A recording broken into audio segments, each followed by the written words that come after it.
Faisal, assalamu alaikum. Walaikum salam. How are you? Alhamdulillah, sir. Alhamdulillah. Alhamdulillah, good. Yeah, I think almost how many people joined to the group now? 10 people almost. Can we wait for 5 minutes? Like we can add more people. Yeah. By this time, we'll have a brief dialogue on this air quality.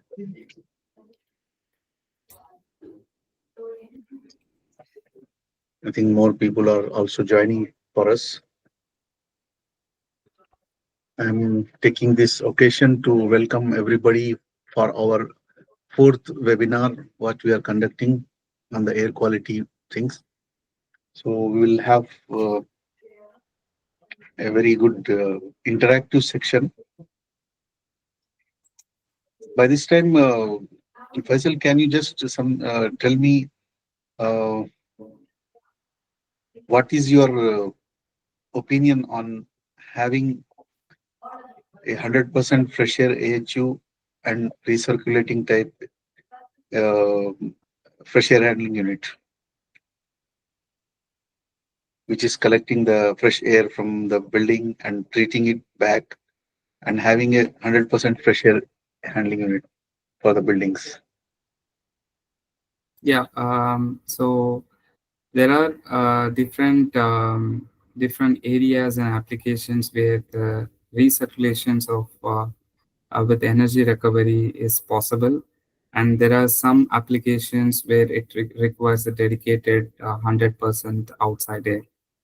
So ASHRAE standard 62.1 is having a different class of air, classifications of air, class 1, class 2, class 3, where the class 1 and 2 can be recirculated, and then the class 3 air which needs to be exhausted.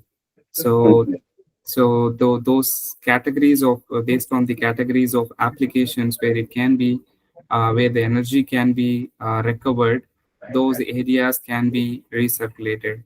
But there are some areas where in specific healthcare applications, it requires to have 100% outside air in order to avoid any cross contaminations or any kind of pathogens transmissions to the air on the recovery side. Yeah. So, like a case of if we are having a residential building of let us say 10-story building or maybe a 15-story building. So the type of pressure handling unit we use there can be categorized into which kind? I mean, Yeah, so those are still can be recirculated. Those air can be still recirculated, but what it has been strongly suggested to follow the ASHRAE standard 62.2, which the latest version has been launched is 2025. yeah. That's been more focused on indoor air quality, Hmm. not specific on how much air you require for ventilating a building, rather focusing on that. The ASHRAE standard 62.2 focused on how to improve the air quality with the air whatever that has been feeding to the residential building. So it is based on specific pollutants like formaldehyde, carbon monoxide, and NOx. Hmm. These contaminants have been taken into consideration, and including PM 2.5. So all these four contaminants have been taken into consideration, and then the requirement of outside air is being designed. Hmm. This has been clearly briefed in the latest ASHRAE standard 62.2. I would strongly suggest it's available in online. Many people does not know read-only version of ASHRAE standards. It's available as a public review, like public anyone who is member or non-member of ASHRAE can go to um, the read-only version of ASHRAE standards, and he can have a look on that actually. That's a good piece of information you have updated to all the members here. Before we start our webinar, and I have one more clarification, which may be useful for our webinars members who are here. If you have a restaurant, like so which category of fresh air handling unit you can consider it? Class one, like you said, class one, two, three, four. Yeah, so And the see, I have, restaurant yeah, exhaust cannot be recovered. yeah, It should be exhausted, because what happens is, like, in the cooking combustions, like when the cooking process happens, there will be mm, lot of carbon monoxide, NOx, and the other VOCs, and then organic gases, and then lot of gaseous contaminants will be there. So those contaminants, if when you do the energy recovery, it's not permitted. So those are, class 3 air, which should be exhausted. And then that's why we provide a separate makeup air to balance the mm, ventilation in the space, actually. mm.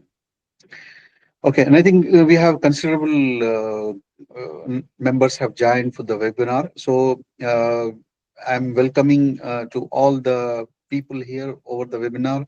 So today's webinar will be based on the air quality, and our host today is Mr. Faisal, who has got a very vast experience on air quality, and he is also a member of ASHRAE, and he has done a lot of projects on air quality, and his specialization is air quality.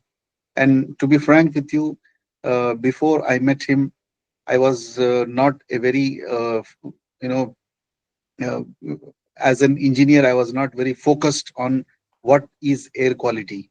I mean, we are not giving much importance to this subject. But after we had a discussion with myself and Faisal, and we went into deep into what is air quality and what as engineers we have to do the air quality, and how it can be achieved, and what are the parameters, what ASHRAE guidelines are there, and how much important is air quality for a human comfort. See, as we all know, this air conditioning is to maintain the temperature, to maintain the quality of the air. These are the basic criteria of any air conditioning engineer to be considered, or a building engineer who has to know about it. It's not only an air conditioning engineer should know, but all the building engineers who are dealing with buildings, commercial buildings, residential buildings, they should know about air quality. So when they know what is air quality, and how much is the impact having on the human comfort, then only we will be able to design a perfect building for the comfort of the human beings. And recently, I had met one gentleman here in the UAE. He is also a very expert in air quality controlled devices, and also he is a consultant for the air quality. So while I was discussing with him, he told me about a case study for one school. They conducted a study before adding any air purifiers and after adding the air purifiers.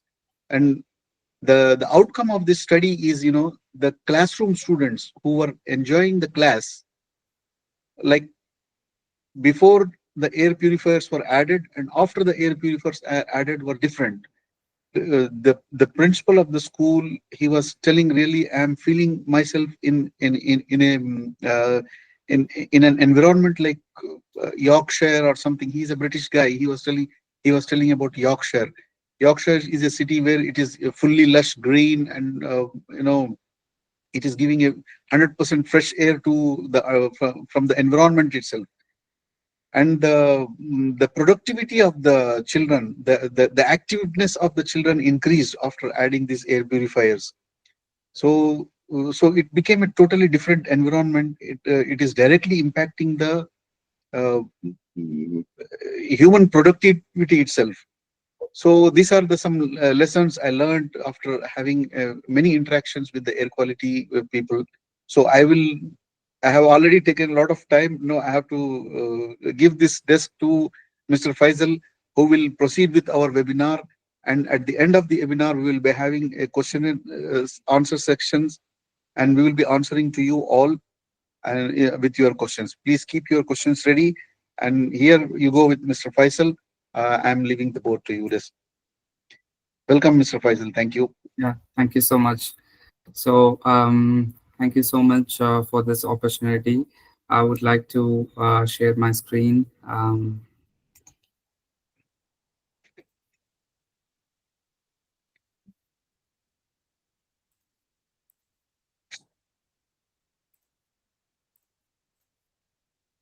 So I hope my screen is visible, right? Yeah. Okay. Um, okay. Thank you so much for this opportunity again. And today we'll be talking on how do we improve the indoor air quality. At the same time, how do we save energy as well using the ASHRAE standard 62.1 indoor air quality procedure. To introduce myself, my name is Mohammed Faisal, and I'm currently working with Intercool Central Air Conditioning. And today we are going to talk a very interesting topic on air quality.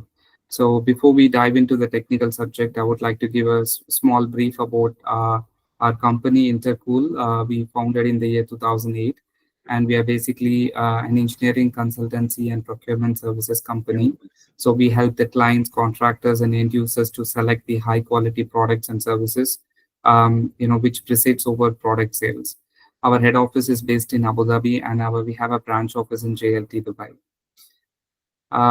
Like these are our products and services. So we do on seismic specialist for non-structural components. We do pipe stress analysis.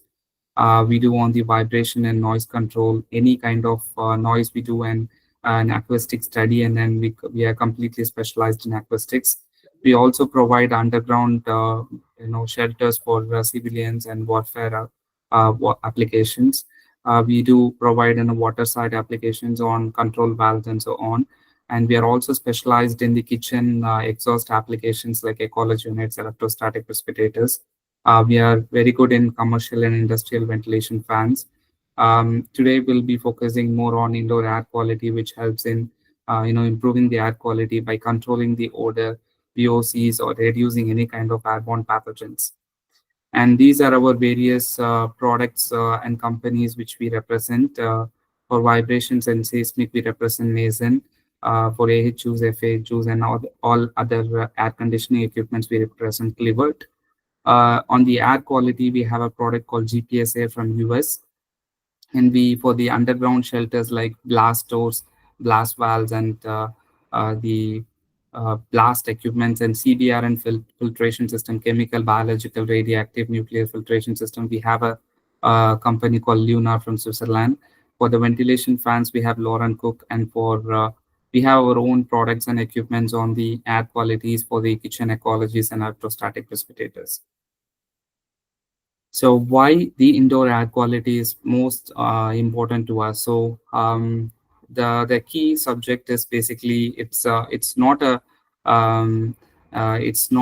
like being seriously considered, as Mr. Abdul Wajid said. There is two important factors, which is one is human health and the other is human comfort.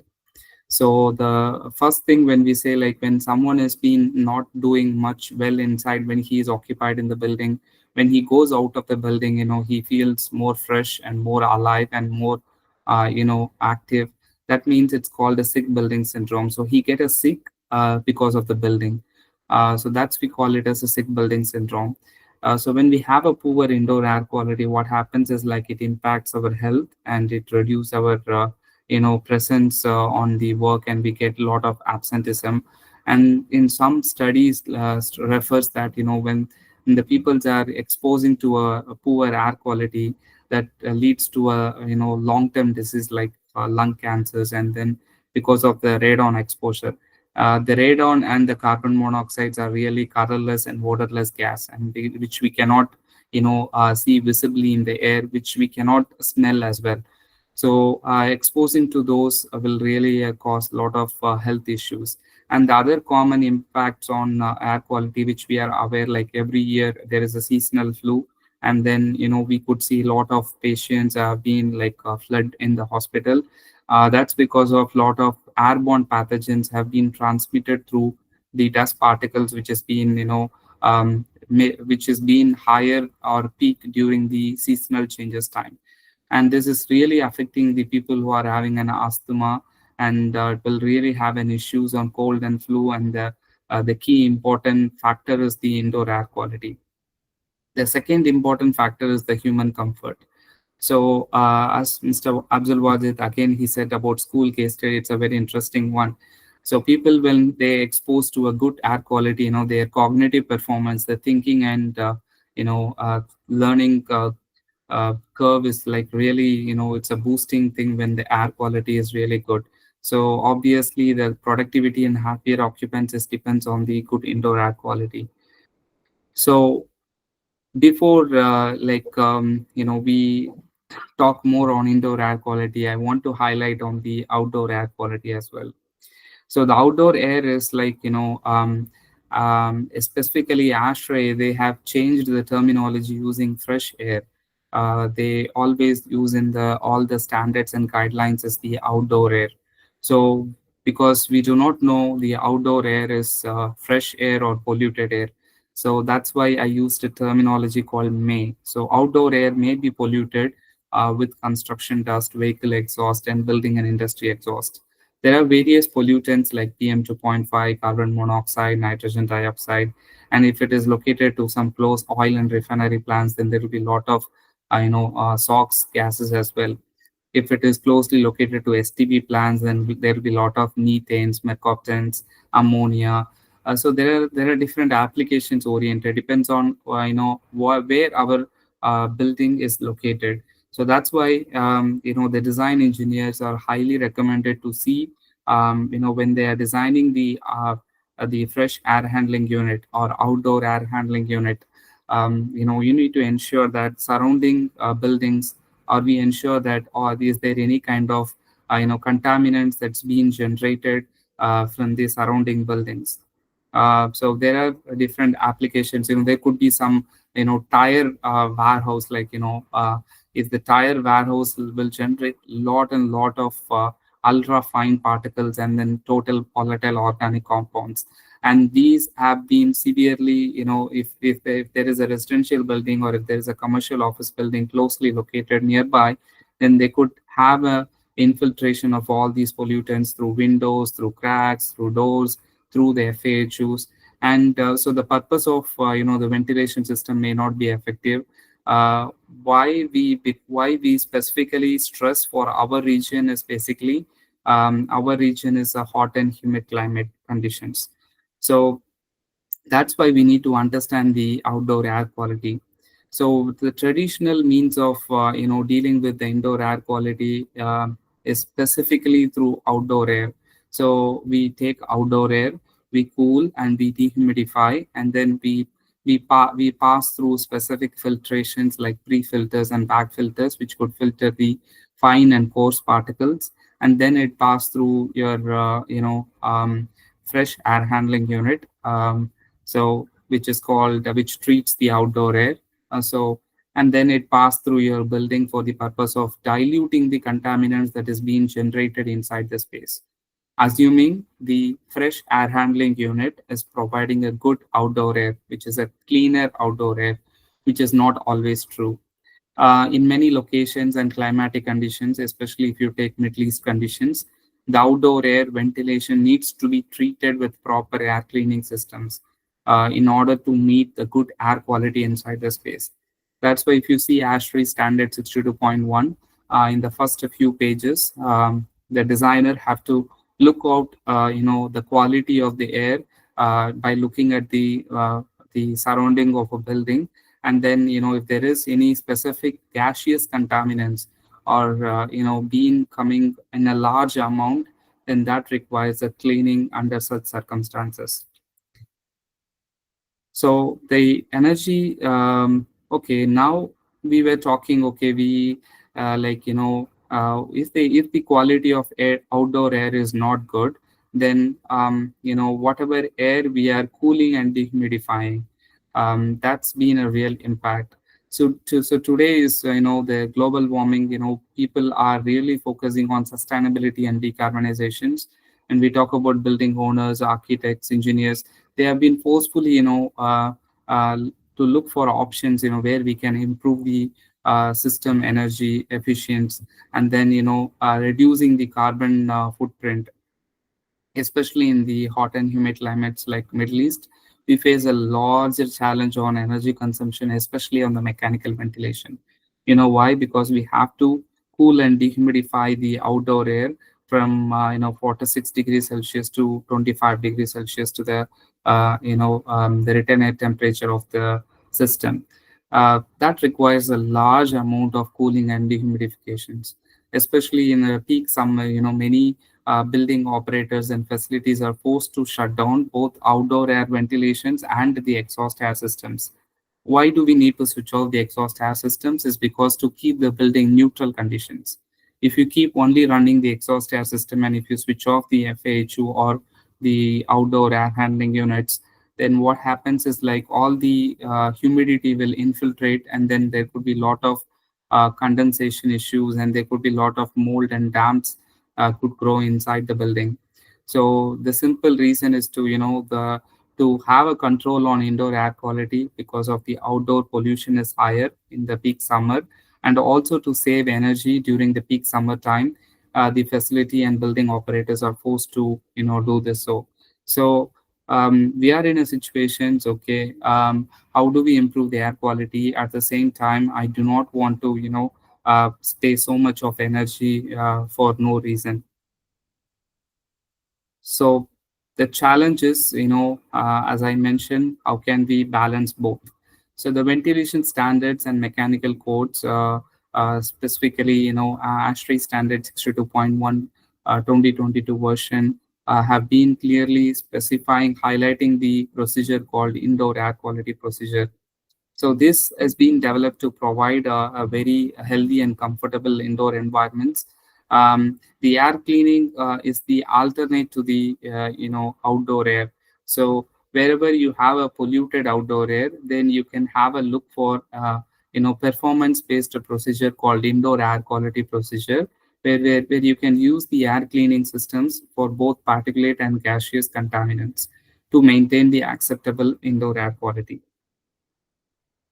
The purpose of this procedure, is to ensure that there is no harmful contaminants concentrations, which is, within the limits of determined by the cognizant authorities like WHO, NIOSH, OSHA.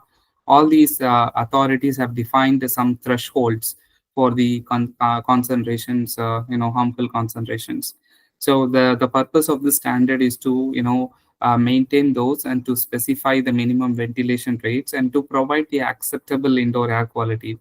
So there are various procedures, specifically ventilation rate procedure, which is a prescribed method, and which many 99% of the consultants in our region follows this procedure. So we take liter per second per person, liter per second per area, and then we calculate the required amount of outside air required for ventilating the building as a dilution concept. And there is another procedure called indoor air quality procedure, which is basically it's a performance based procedure. So what happens is like, instead of taking an assumed amount of airflow, which is prescribed in the table, you will focus on the reducing the contaminant pollutants inside the space, by adding a specific air cleaning systems as an alternate to the outdoor air. That doesn't mean you will completely eliminate the outdoor air. Of course, you need an outdoor air for building pressurization to maintain positive pressure. And the third procedure is the natural ventilation procedure, which we know that this ventilations are provided through windows openings, and this is also can be combined with the mechanical ventilation procedure, which is based on ventilation rate procedure or indoor air quality procedure. So the first two is the mechanical systems, and the third one is the natural ventilation system. Uh, to add a note on this, these procedures are being for as per standard 62.1. This does not applies for the critical healthcare applications. For critical healthcare applications, there is a standard 170 from ASHRAE, which we need to be referred on that. So this is what the trend, the paradigm will shift from fresh air handling unit to clean air handling systems. Currently we follow the ventilation rate procedure, and then, as I mentioned, to calculate the outdoor air requirement. It's a simple and easy procedure, yes, but are they energy efficient and guaranteed to improve the air quality when your outdoor air quality is poor? So that's why the trend will keep switching towards clean air handling systems, which is more focused on the IAQ procedure, and this is a simplified, this is simplified by ASHRAE. They have launched a calculator called IAQ procedure calculator. This calculator will help the designer to design the ventilation system and then select the clean air handling systems, with very, very energy efficient systems. There could be, there could be an, reduced amount of outdoor air when you compare with the ventilation rate procedure calculations. But yes, when we are reducing the outdoor air, obviously you are balancing that with the air cleaning systems, or as an alternate. When you compare the energy intensifications, the higher the energy you pay for cooling and dehumidification rather than the air cleaning systems. So when you pay higher energy for cooling and dehumidifications, the reason for paying that is to dilute the contaminants. But if your outdoor air itself polluted, then for what reason you are paying a higher energy bill? So then that's the engineering point where we need to focus. That's why the standard also specifically says in the upcoming slides. The IAQ procedure, if you refer the user manual, page number 100, it says the IAQ procedure is the most cost-effective solutions for providing the good indoor air quality when you compare with all the other design strategies. And the page number 20 says, the use of air cleaning with recirculations could allow you to reduce the amount of outdoor air with a concurrent reduction in operational energy cost. So, if you want to cool and dehumidify 59 liter per second of air, you need to have 1 ton of refrigeration, which is highly energy intensified when you compare with the air cleaning cost. So the acceptable air quality is achieved by recirculating the return air through the air cleaning systems by reducing the outdoor air. When your outdoor air is highly polluted and where you have a challenge in outdoor air. So when you are reducing the outdoor air, what happens? Your mechanical equipment space will reduce. Your system design is getting optimized, and also you are getting a lot of energy savings during operation and maintenance. So it's not only your capital expense, it's also your operational expense is also getting optimized. Now, when you see page number 17 from this manual, it says clearly that when your outdoor air quality is poor, your ventilation system may not be effective in improving the air quality in the indoor space. So bringing the contaminated air from outdoor will result in diluting one group of pollutants, and it will increase the other set of pollutants. Let's say, for example, your outdoor air is having a high level of ozone, and whereas your outdoor air is clean with lot of less contaminants of dust, then it may dilute the contaminants of dust present inside the space, but it will increase the ozone inside the space. So we should always look for outdoor air quality. When your outdoor air is seen to be unacceptable, then you can consider air cleaning and the IAQ procedure instead of ventilation rate procedure for better ventilation system design. So the current system practice, which we follow 2007, I believe many consultant follows this standard. So we take the outdoor air and then we pass through I have considered a central air handling unit, and where you take the outdoor air and then you pass inside. So it may or may not dilute the contaminants present inside the space, right? And acceptable indoor air quality may or may not be possible. So the second alternate procedure, which is the indoor air quality procedure, where what you do is where you try to reduce your outdoor air, and then you take the certain amount of air, and then you clean it with air cleaners, and then you pass it. That's called as an equivalent clean air. So when you have an outside air, reduced amount of outside air, and then when you have a equivalent clean air, that is the compliance requirement for indoor air quality procedure. So this we call it as a bypass air cleaner, and this is more suitable for hot and humid climates, so that it reduces your energy cost by reducing the amount of outside air. And also that is the dilution concept, and that the air quality is improved by the enhanced air cleaning using the bypass air cleaning, which is the direct source of control on your you know on your main central systems. So there is a different air cleaning systems which we need to understand. Only the pre and back filters may not capture multiple contaminants which are generated in the indoor spaces and which also comes from the outdoor environments. So when we talk about particulate filters, it will arrest the dust, pollens, and mold spores. But when we talk about very ultra fine particles, then which is around the zero point 0.3 microns, then we focus on HEPA filters. So when we talk about gaseous contaminants like volatile organic compounds, or the other contaminants or which are gaseous in concern, then like chemicals and smokes, then we need to use the activated carbon filters. And then there are electronic air cleaning systems. There are many technologies, UVC lights, and then specifically we have a product called GPS Air, which is needle point bipolar ionization technology. This is an electronic systems which we will see in detail in the upcoming slides. But these are the various air cleaning system options.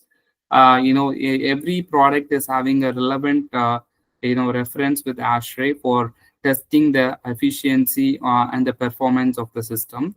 You are free to check all these standards, and then check the test reports done by the manufacturer with the reference to these standards. When we talk about electronic air cleaning technologies, the safety and test certification is very, very important, which is called UL 2998. What is UL 2998 is basically any electronic air cleaning systems itself should not generate any contaminants, specifically ozone. So when electronic air cleaning systems, it requires high voltage to charge the air. If we talk about bipolar ionization, when the oxygen molecule is having an electron volt potential of 12.07.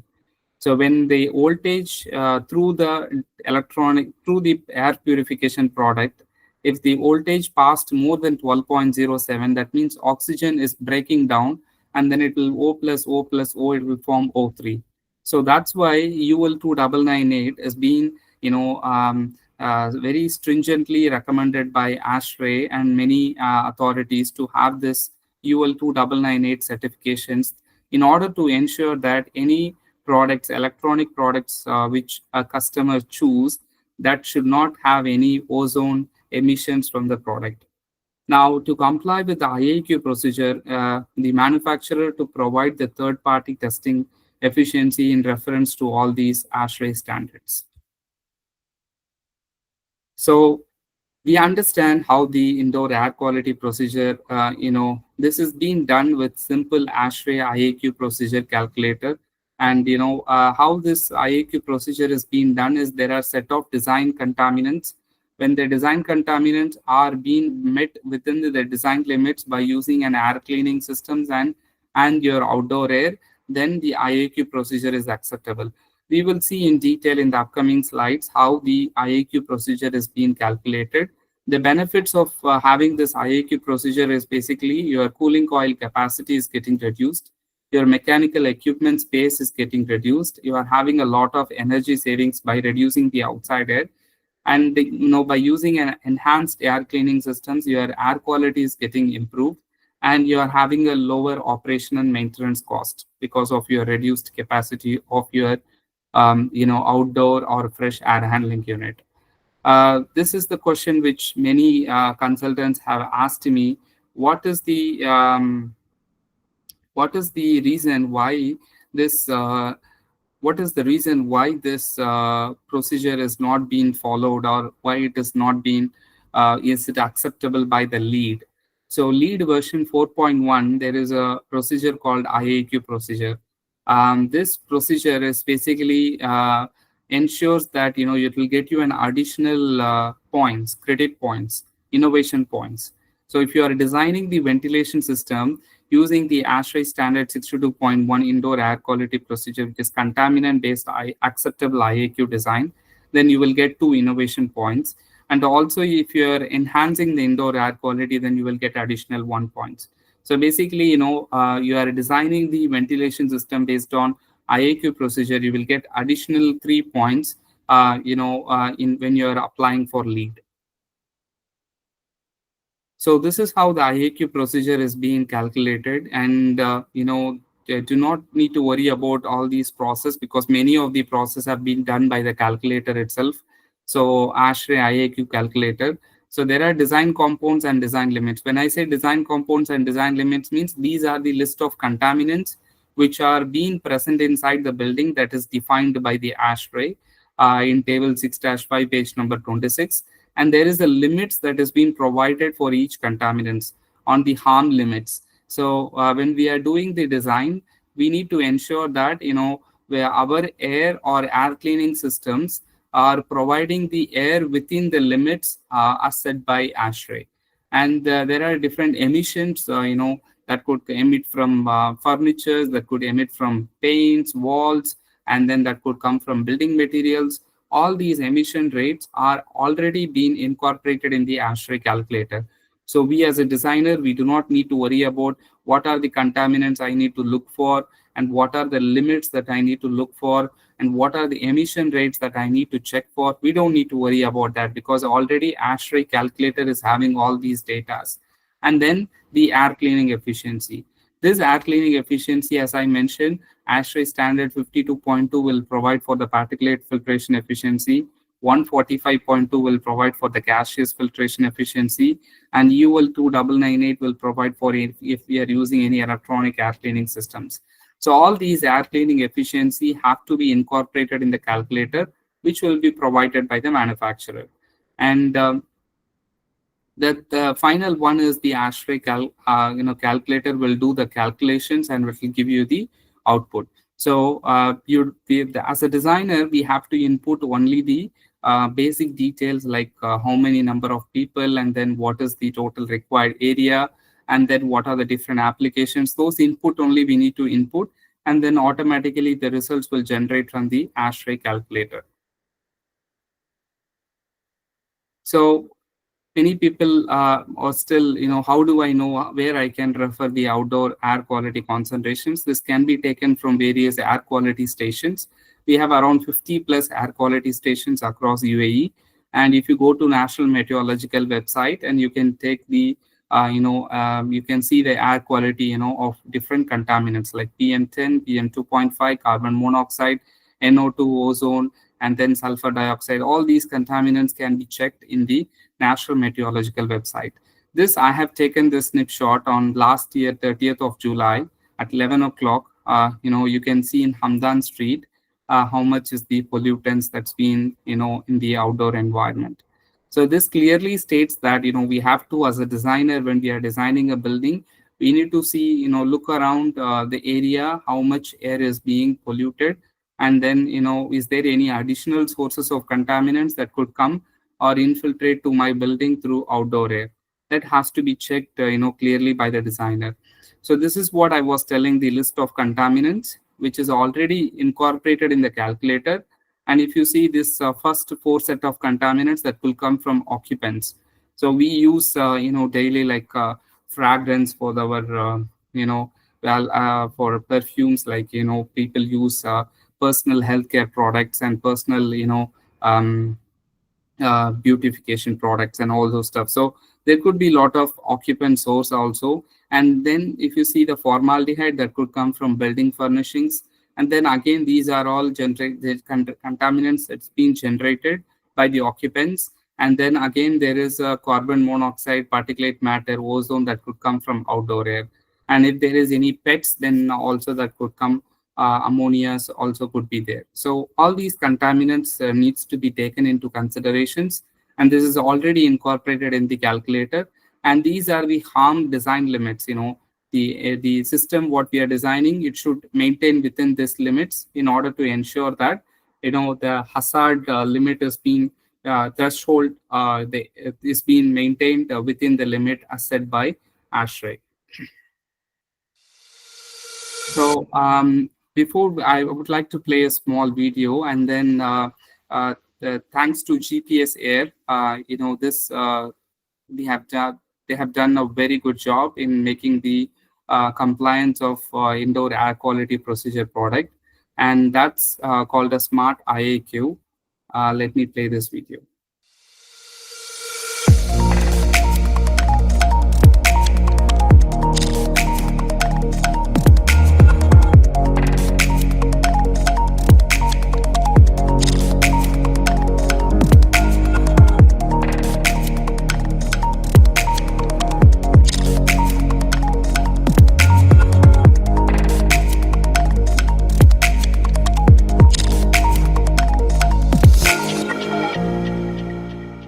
So IAQ procedure has been made simpler in terms of air cleaning system. So this gives a return on investment from the day one, because you have a reduced outside air.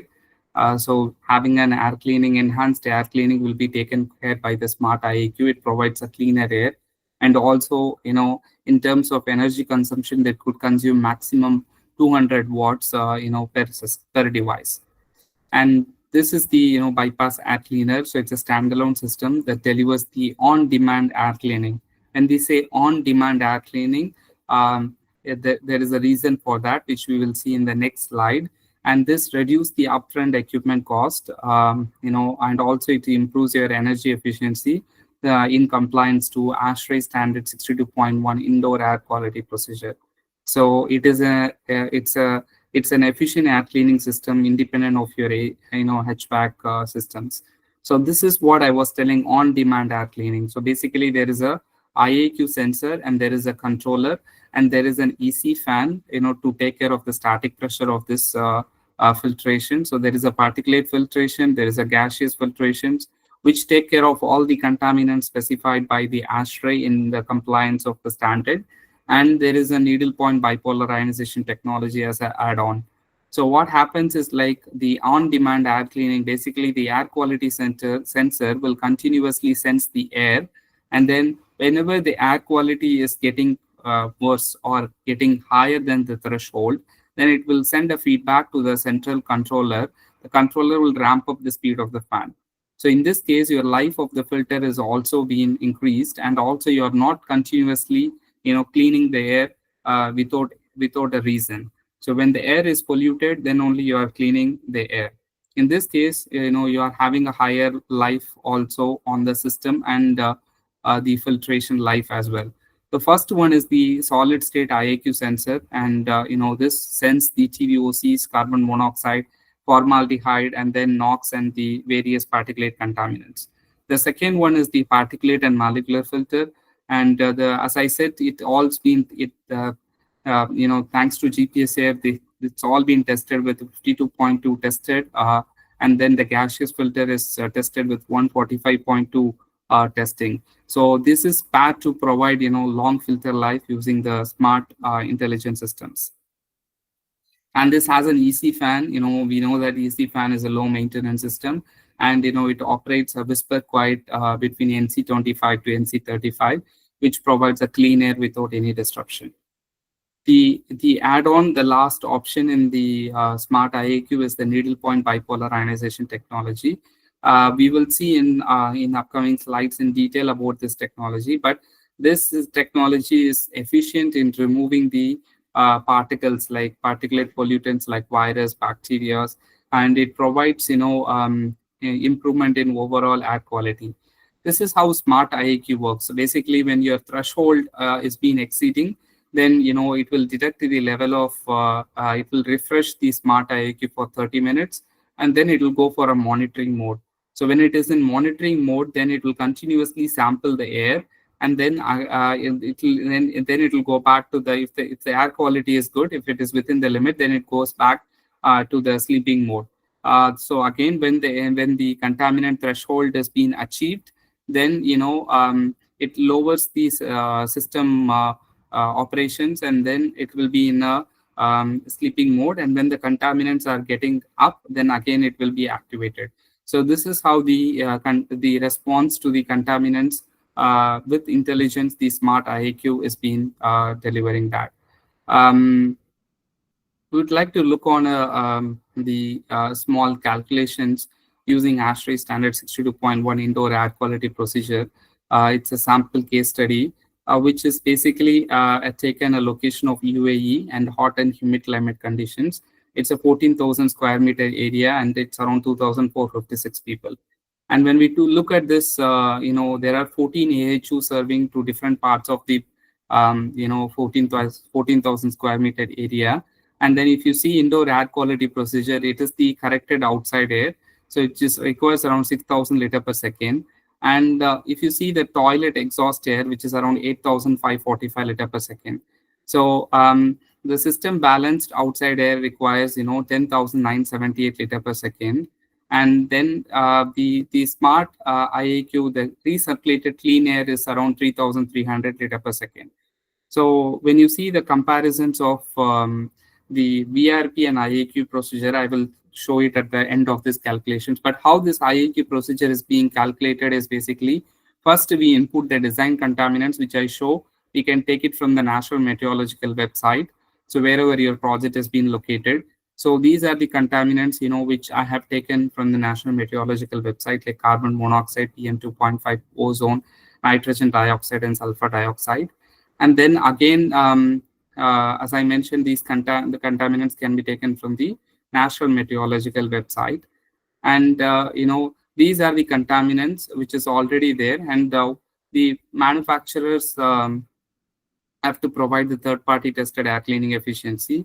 So thanks to GPS Air, it's all being tested with third-party in compliance to ASHRAE standard 52.2, 145.2, and also safety analytics testing for the ionization on UL 2998. So all the efficiency of the respective contaminants have been tested, and then it has been inputted in the calculator.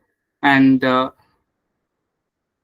this is how the inputs, we input our application name and room number, and then what type of app space it is.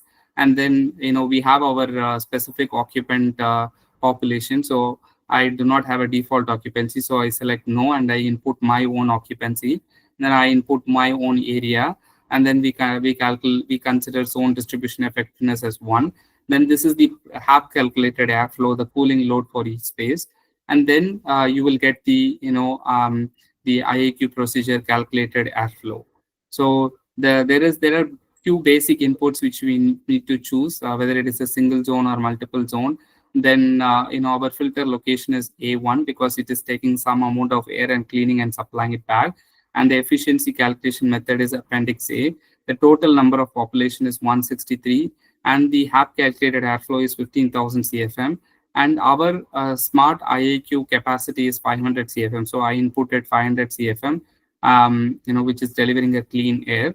And it will automatically tell you for each AHU, for each system, AHU system, how much is the outdoor air intake required. So based on that, we calculated the total required using the IAQ procedure. So here you see in the first page, I showed you 10,978 liter per second as the outdoor air requirement. And then the smart IAQ provides 3,300 liter per second. So here, when we are using a ventilation rate procedure, there is no recirculated clean air. So here, if you go as per the prescriptive method taken from the standard, which is 5 liter per second per person, and 0.3 liter per second per square meter area, then you will get 16,500 liter per second. So if you take 59 liter per second per ton of refrigeration, then it is 280 ton. And when you go with the IAQ procedure, you get 186 tons. So this is how the energy is getting saved on a 34% of savings in energy consumption when you use the IAQ procedure. And when you do year of calculations for the operational expense, including the capital expense. So if your FAHU equipments will be around 1.2 million dirhams, and then for the installation, ducting, control panel, electrical, everything will cost you 365,000 dirhams.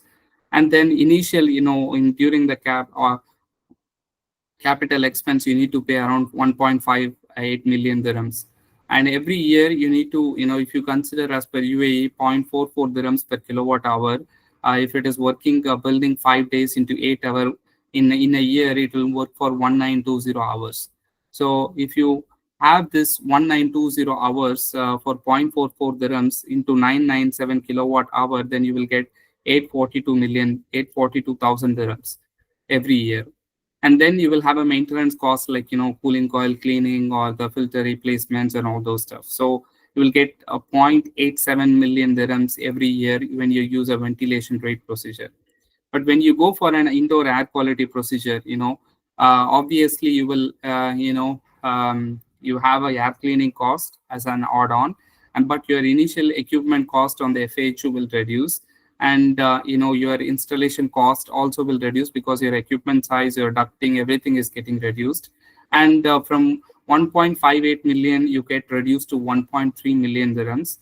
And here, in terms of your operational expense from 842,000 dirhams to 559 dirhams. So again, I'm sorry, there is a mistake here. It will be 559,000 dirhams every year. And here you will have an, even if you add a filtration cost of double the cost of this one, then still you're from 800 to 600,000 only. So every year you are getting a savings of around 255,000 dirhams in operational expense and 280,000 dirhams in terms of capital expense. So 17.6% savings in your capital cost and 30% savings in your operational energy cost. So I would like to have a small focus on the GPSA technology, which is a needle point bipolar ionization technology. This is a small video on. Have you ever heard someone say, let's go inside to get some fresh air? Probably not, and it's for good reason. On average, we spend 90% of our time indoors. But according to the EPA, indoor air is often 2 to 5 times more polluted than outdoor air. In fact, many of the buildings we occupy could have poor indoor air quality without us ever knowing. Hidden pollutants, off-gassing from chemicals or furniture, and even people are just a few of the sources that degrade indoor air quality. So it's no wonder we go outside for fresh air. Outdoors, naturally occurring ions are everywhere, and they are continuously working to help clean the air. Ions are created with energy from rushing water, crashing waves, and even sunlight. However, the concentration of these naturally occurring ions is much lower indoors, where particles are often suspended in the air. These particles can include dust, dander, smoke, and even viruses and bacteria. There's good news for those who desire to improve indoor air quality, though, thanks to ionization. Our patented needlepoint bipolar ionization technology introduces ions into the airstream using the airflow in your existing HVAC system as the delivery method. Ionization can be used in conjunction with ventilation and filtration to further reduce particles and help clean the air in indoor spaces. When ions disperse throughout a space, such as an office or a schoolroom, they combine with particles suspended in the air. This creates a snowball effect in which particles of opposite polarity begin to cluster together. As these larger clusters pass back through the HVAC return, they're easier to capture in the filtration system. Our technology is also effective at reducing certain viruses and bacteria. Tests in third-party laboratories have demonstrated that certain viruses and bacteria are substantially reduced when they come in contact with ions.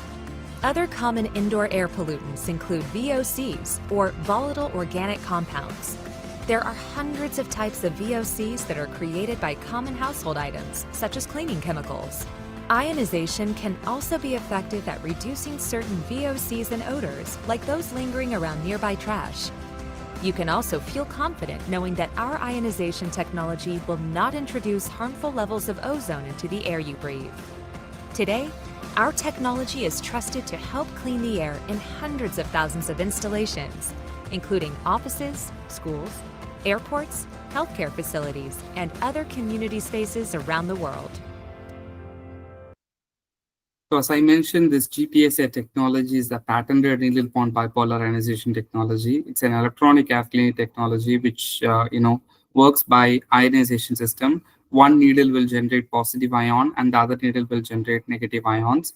And these ions, when the air will have natural tendency of both positive and negative charge.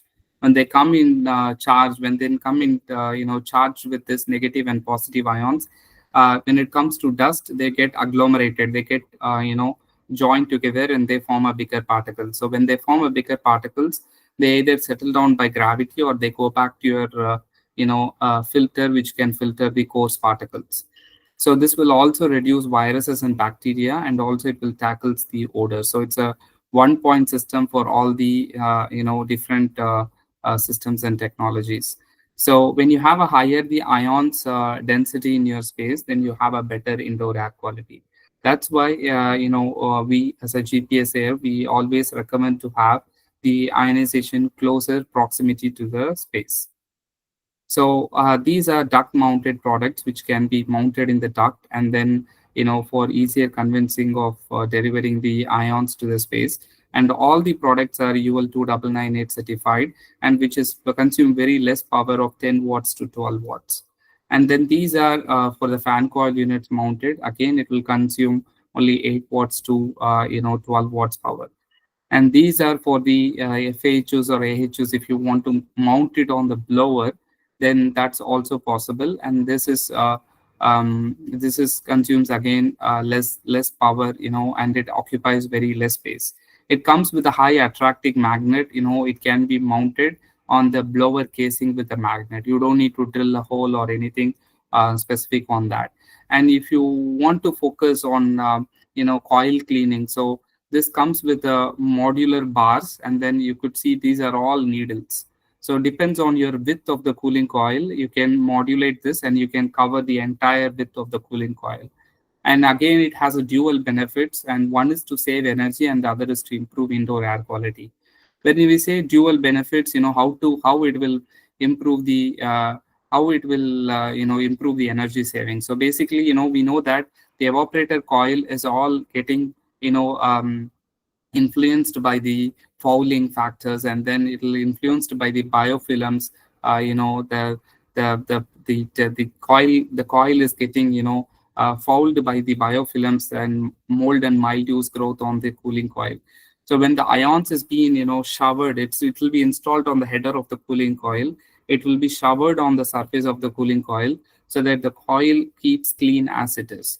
When you are sustainably maintaining your cooling coil clean as it is, then the pressure on the cooling coil, the differential pressure is being maintained sustainably, so that your fan need not to be ramped up to push or pull the air.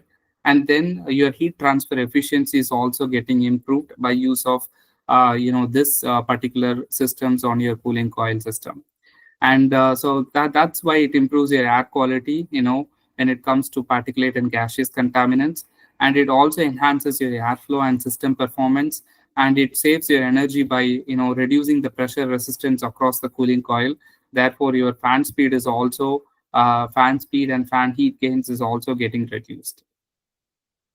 This is again a ceiling mounted ionization system, and this can be independent, and this can be mounted any 24 by 24 tile ceiling. And then it's been installed in one of the classroom environments, and then we received a very positive and feedback from the facility operator of that building. Actually, it's been installed in Colonial School District, where they want to reduce the virus transmissions. There was a lot of concern about indoor air quality, just the cleanliness of the spaces, and just with bacteria and viruses, and then molds have always been around. So we were looking for a solution to be able to combat those items. So we did our demo installation in the middle of May of 23. And right before the school year ended. And so we had one teacher who had experience with the unit. They ended up moving her classroom for other reasons. When she moved, she requested that unit be moved with her if we could. So that was a positive. So we received a very welcoming and a positive feedback from many of these schools environments to use this GPS mount systems. And also we got one of the feedback from the facility operator when the iMod system is mounted on the cooling coil, where the helipads is mounting, and there's a lot of gaseous NOx contaminants is being in intake inside the building. So this is a positive feedback from our Noven Healthcare facility. So a few years operator. ago, our facility expanded. And with the expansion, we had 2 air handlers with the air intake facing our helicopter landing pad. This presented a problem, upon arrival and departure of helicopters with exhaust getting into the building. Working with GPS Air, they had a product called the iMod, and we installed it, and it mitigated the exhaust. Back then, we had only 1 or 2 landings, per month. Now we're up to 5 and 6 a week, and it still is working just like it did on day one. So that's the very positive customer testimonials when it comes to the iMod systems. And this is the specific case study on when we are using iMod systems. So there is a very big air, fresh air handling unit which handles the 80% of return air and 20% of outdoor air. It's a 28,000 CFM capacity, and there is a 2.1 meter by 3.35 meter, which is a very long cooling coil, and it was running for around 19 years, and the facility operator was seeing that the static pressure of the system is being like not getting reduced, and it's been running at full operating conditions at 100% over 3.5 inches of water column, which is around 870 pascals. So what happens is the GPS went and they said, we will install our iMod system, and then we will ensure that your system static pressure is getting reduced. So when you see the system static pressure after installing the iMod, it's getting dropped after some period of time, and then where this ionization tends to reduce the coil biofilm after the iMod was installed. So there you could see the system operating data. Only when the coil is condensing, the static pressure is ramping up. When it is not condensing, it was all at lower operating conditions. This is the inches of water column. You could see 3.5 inches. When the coil is not condensing, it's only running at 2 inches of water column. So from 870 pascals, it comes down to 500 pascal. So obviously, your GPS iMod is creating an impact, and it's saving the system fan demand and differential pressure across the cooling coil. So when we do this, it also not impacting on the differential pressure. It's having an impact on the heat transfer efficiency as well on the supply air temperature. So when we see these numbers, $19,000, is being done for iMod installations for such a big cooling coil to avoid the coil replacements. And then, the payback was $9,000, providing a 23-month payback. So there is an energy savings of 60 megawatt hour per year, or $7,000 per year. And there is a net carbon reductions of over 95,000 pounds per year, actually. So this is what I was telling, the ionization system. So many customers and clients, they want to have the mechanical filters where there is no sufficient static pressure on their fan coil units. Then, having this ionization system, these ions will try to increase the particle size where those particles can be easily captured by the fan coil unit filters. So if you see the MERV filters, there is a testing which we done with the Blue Heaven Technologies in USA. It's according to ASHRAE standard 52.2. Only MERV is being tested, and for PM 2.5 particles at 6 arc inches per hour, it gets 64% reductions of the particles.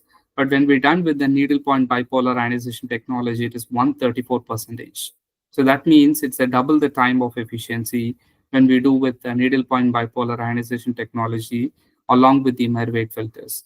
So this, this avoids the, additional mechanical passive filtration system to be added on into your existing system, and it can be easily done by the GPS air ionization system, actually. And so all the products are certified with the UL 2998, as I highlighted many times. And one key note is, if you see the laser printers, it could generate 9 to 10 parts per billion, and if you see inkjet printers, it could generate 5 to 6 parts per billion. And so these are the ozone emissions that could come from the printers. So please do not sit any closer to the printers. So stay away from printers when it is printing the stuff, and because it will generate ozone. And so the reason not to highlight that stuff, the reason to highlight is the UL2998 highlights less than 5 parts per billion of ozone emissions. So that's the good part of UL2998. And all the GPS Air products are complied with UL2998 for zero ozone emissions. That's it, my presentation. So I hope you all have enjoyed my presentations, and my email address is provided here. My contact number is provided here, and please feel free to reach out to me anytime. And it's open for Q&A sessions.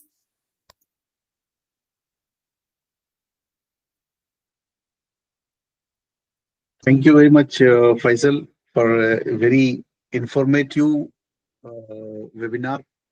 What I can see here in this great learning session is the reduction of the fresh air handling unit capacity and the savings what we are achieving by following the other indoor air quality method of ASHRAE.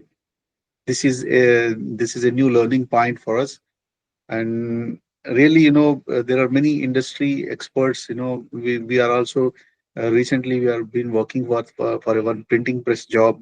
You have very good in a manner highlighted about the laser printing things, how they are, the number of how it is getting the effect on the air quality as well.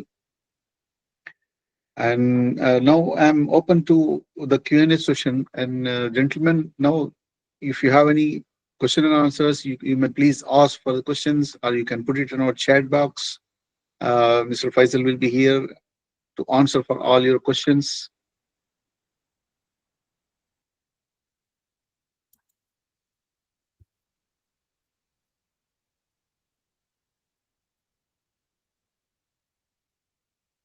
So there are no more questions on this one.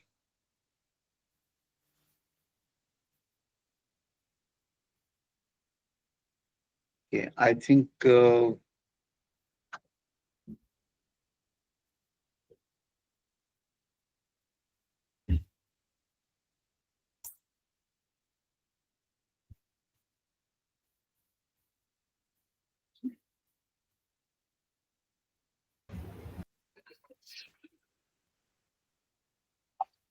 I think there are no questions, sir. yeah, I think there are no questions. So inshallah, will be having our next webinar also, which is when it is scheduled. The next webinar on 24th October. 24th of October. Okay, it's also again on the advanced air purification with NCCO technology, and it will be presented by our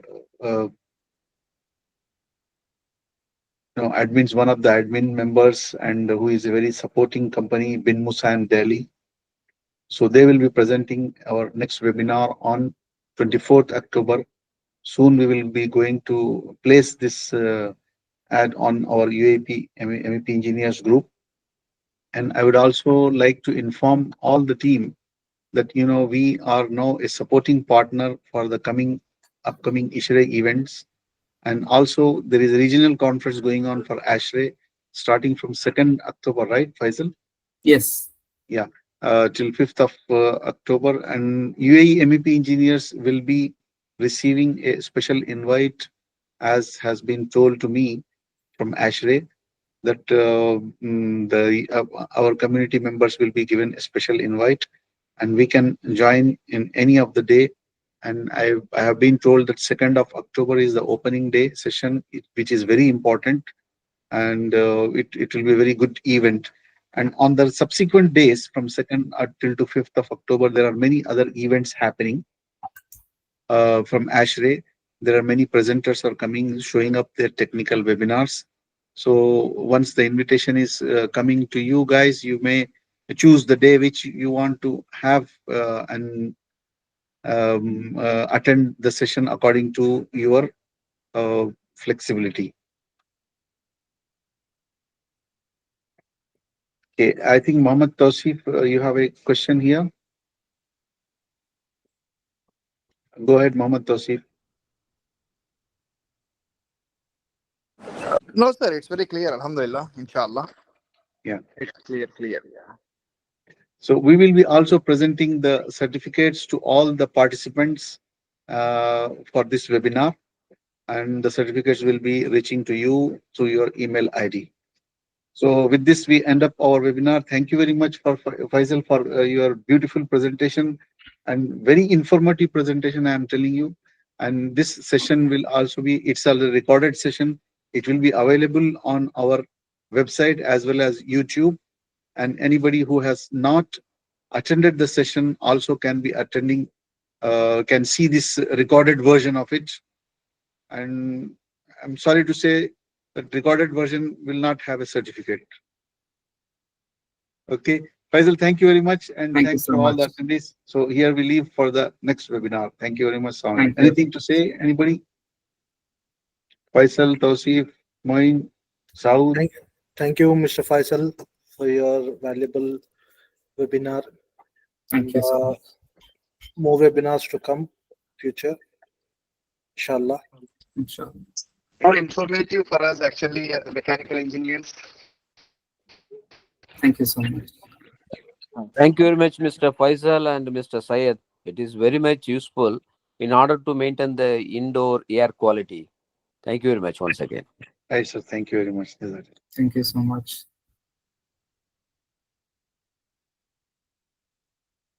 So